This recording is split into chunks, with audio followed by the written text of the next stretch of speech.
Salut à tous! Alors aujourd'hui on se retrouve dans cette nouvelle vidéo pour que je vous parle un petit peu de ce que j'ai découvert. Et franchement c'est vrai que j'aurais pu m'en rendre compte un petit peu plus tôt parce que clairement je m'étais posé des questions bien plus tôt. Mais n'ayant aucune connaissance de la façon que poussent les légumes, je me suis dit bon bah pourquoi pas, je vais lui laisser quand même le bénéfice du doute. Donc la petite histoire quand même, ça commence en avril. Donc en avril, j'ai foiré énormément de mes semis et en plus de ça, j'ai eu énormément de mal quand ils étaient sortis à les garder vivants. Et donc, j'en avais pas des masses que j'avais réussi. Du coup, quand je les ai tous réunis dans une même cagette parce que c'était énormément éparpillé, eh bien, j'ai pas dû faire attention et j'ai dû mélanger des pots parce que moi, je mets pas des étiquettes sur chaque pot, je les mets un petit peu par zone. Voilà.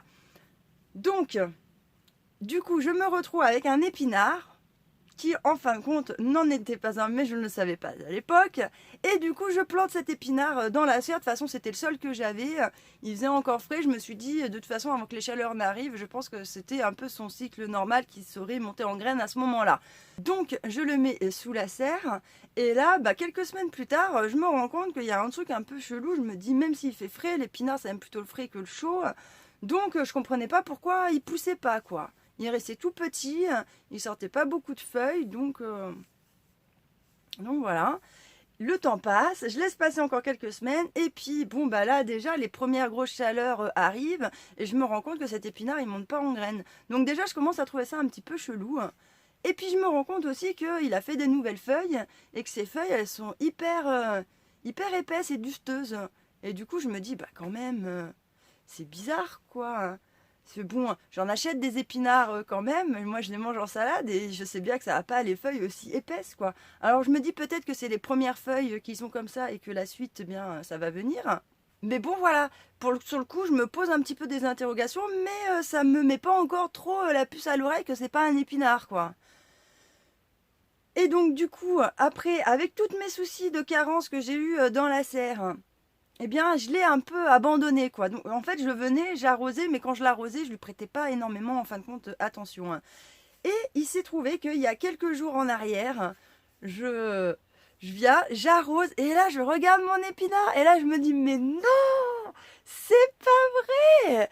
Il se trouve, en fait, que c'est pas un épinard, je vais vous montrer. Il se trouve, en fait, que j'ai réussi une aubergine, quoi. Regardez, elle est ici, Et en fin de compte, je me dis, heureusement que je ne l'avais pas mis dehors. Parce qu'avec la gelée et la grêle, de toute façon, elle serait morte et j'aurais jamais su que j'avais réussi à garder une aubergine vivante. Parce que l'aubergine et le poivron, c'est les seules choses que j'avais pas réussi. Et donc maintenant, je peux me dire qu'il ne reste en fin de compte que le poivron. Même si je suis bien d'accord avec vous, je n'aurai pas le temps de récolter une aubergine sur ce plan-là. Hein. Donc du coup quand j'ai vu ça, franchement j'étais trop contente, je me suis dit non mais c'est pas possible quoi.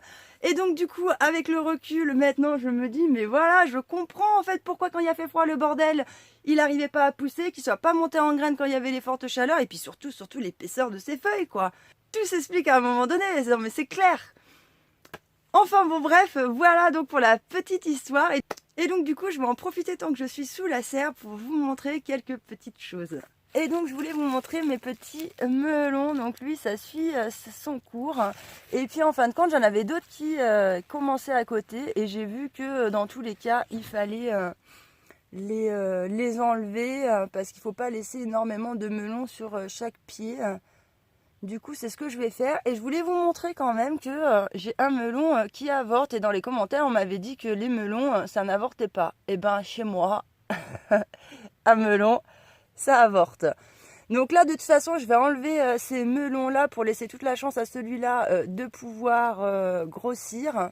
Et puis je vais venir couper, donc ce que j'ai vu c'est 3 feuilles au dessus.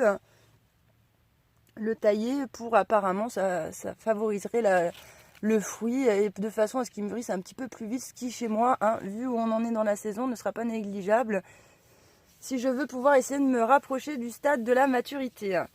Et du coup, je voulais en profiter aussi pour vous montrer que j'ai ma première pastèque sauvage. Ça y est, elle est là. Et regardez-moi ça, quoi. C'est tout duveteux. Il y a plein de poils et tout partout. C'est trop chupiné comme truc. Donc ça, je suis trop contente. Bon, c'est pareil.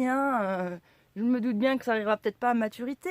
Mais je me dis que Là, j'ai commencé quand même, c'était le 15 juin avec tout ce qui s'est passé.